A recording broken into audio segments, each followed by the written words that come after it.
What's going on, guys? This week we're recovering from COVID and looking at the Takumar 135mm f2.0. No, f3.5.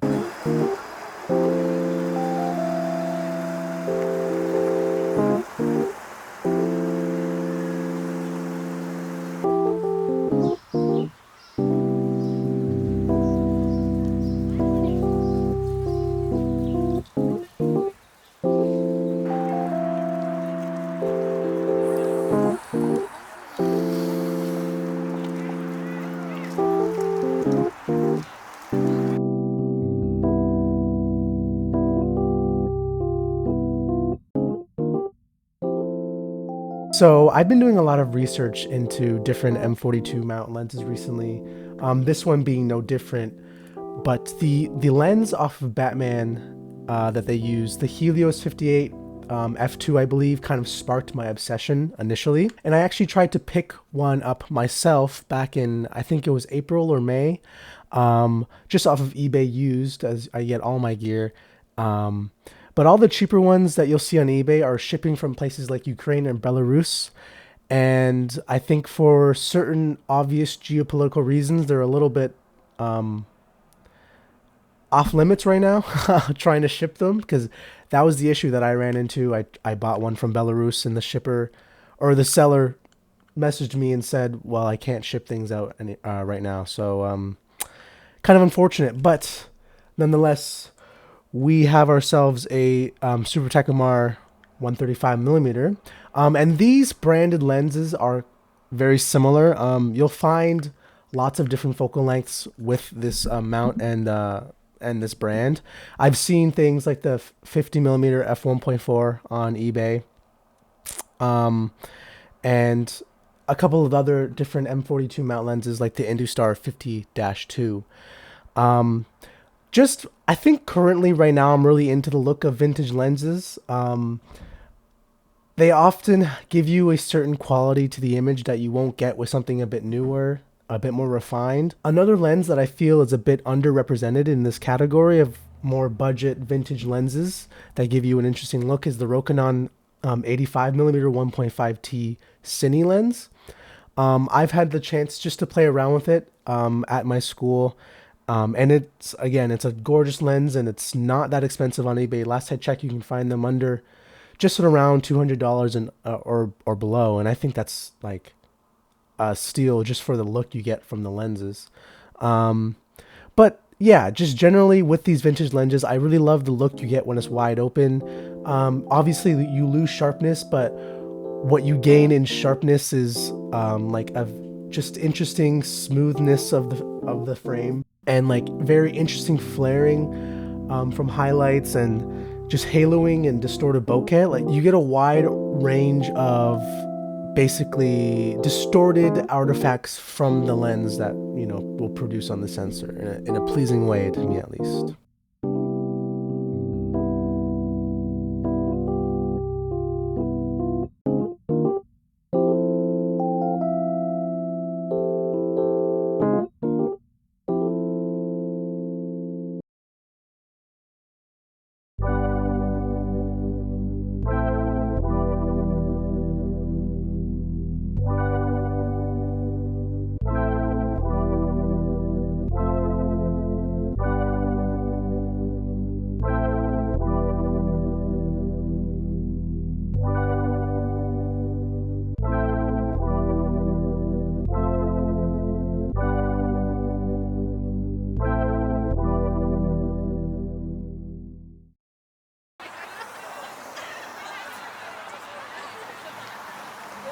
Now, specifically with my Takumar 135mm, I don't see as many of these characteristics. Not to say that they aren't there, but I would argue that they're a lot more subtle, which may be something that you're actually looking for. Maybe you don't like the lens, the look of a Helios wide open, or like I mentioned before, the Rokinon 85, just because it can be a lot, but everyone's different. Everyone looks for different things in their images. Um, Comparing this to something like the Roku 985, the Takumar wide open is a lot sharper, um, but I feel like that's just because it only goes down to 3.5 versus 1.5 on the Rokinon. So again, something else to consider where this lens Doesn't give you all those characteristics, but you get a little bit, it'll be a lot more sharper, wide open, but you're also losing light compared to some of these other lenses like the Rokinon 1.5T or the Helios 58 f2. You're just getting more light with those lenses. But again, it's all compared to what you're looking for in your lens yourself. There is a Takumar 2.5 with a slightly better contrast than the 3.5, but what you get for the contrast and the color reproduction, it's like the price difference and the weight difference, because there's a pretty large weight difference between those lenses. The 3.5, it makes up in other categories on its own.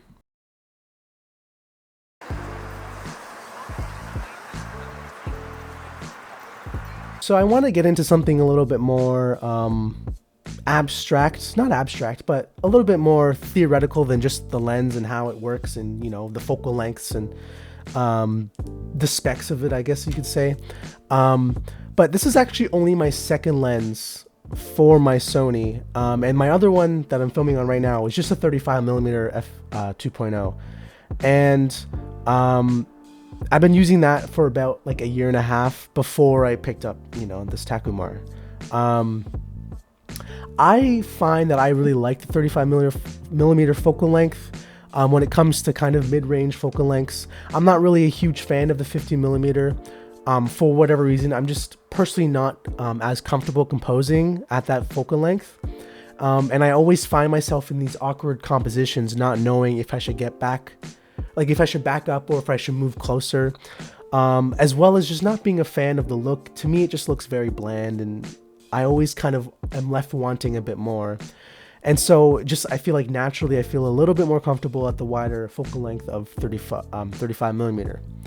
But interestingly enough, when I started photography back in 2016 or 2017 with my very, very first camera, my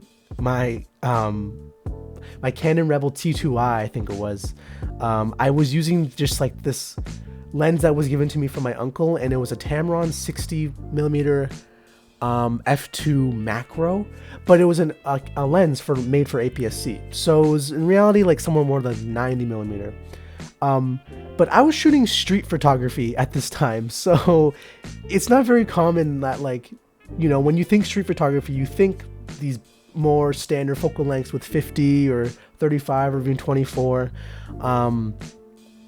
Not anything really past 50. Like, you're getting more into portrait lens category, I'd say, and a little bit let's say mini telephoto. Like, you're not getting full telephoto at that point, but it's not a 35, I can tell you that much. But that's kind of what I learned my first years of just composing very basic images was on a telephoto 90 millimeter lens. And over the past year with my Sony and my 35 millimeter, I felt like I grew very bored with the standard 35 millimeter look. I don't think I was putting as much thought into how I was taking images with my 35 millimeter, just because that's the only lens I had for this camera. And I would go out and shoot and then just realize I don't really like any of these images, and I would just put it down and not pick it up. But coming back to the 135 has had me feeling like I just started again, honestly. Composing with telephoto has its positive and negatives, like most primes, but there is a certain uniqueness with telephoto, and the distortion that you actually get, the compression you get with telephoto is really unmatched. There is wide angle distortion, and people I feel are very used to wide angle distortion is a lot more popular, I would say. But when it comes to just very simple subjects, I find telephoto really shines because the compression just allows you to isolate what you find is the selling point of the image. You're just able to isolate it because you have a lot less space to move around with and work with in general. But when you do get that one shot, or you do find that one specific composition that you're kind of threading through these other objects in the frame, it's a lot like just grabbing a needle from a haystack of visual information. Also, just being someone who will simp as hard as he can for as much depth of field as possible, Telephoto doesn't hurt that at all, just because you have so much depth of field baked into the lens. There will always be a place for wider angle lenses, whether it's out of creative choice or pure requirement for the shot. But telephoto just requires a lot more space and precision than wide angle, I feel. And wide angle will always be a better choice for a great, giant, vast subject like a landscape, where you really want to showcase the scale of something. But personally, if it's possible, I would rather compose with a telephoto first to see if it's able to work. But that's honestly just purely subjective about how I feel about the distortion, depth of field, and etc. Like what I've already kind of discussed.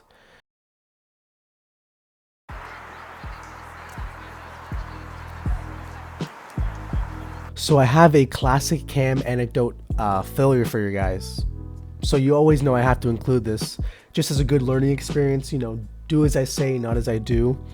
But when I first bought the lens, I wanted to try it right away, obviously, just because you want to see if your thing's working, if anything's out of whack, or like you just want to experience the lens that you just bought. And right away I noticed that the focusing was way out of whack. Like I couldn't focus on anything. I had no infinity focus, and I couldn't focus on anything further from me than like maybe 2 meters. So I was, a little bit perplexed. I'm like, what could be causing this? So I just took this, the adapter off, and kind of just really sketchily held the lens to my camera, and that kind of fixed it. Like I could see that, like, okay, the lens isn't like busted or anything. It's probably, in my head, I thought it's probably the adapter.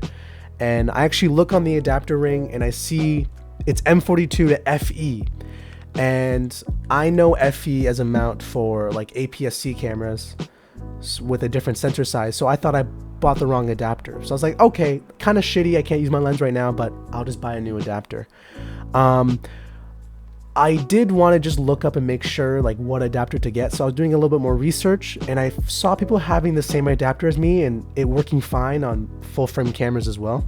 So I was very just, my concern was escalating slightly, I would say. I was now looking online how to repair the lens, and maybe my lens is actually broken and I'm gonna have to get some fucking toolkit and break this shit out and fix the lens. But just looking at the lens a little bit more at my desk, I realized there was actually a filter obviously on the filter ring, and I look closer and it's a close-up filter.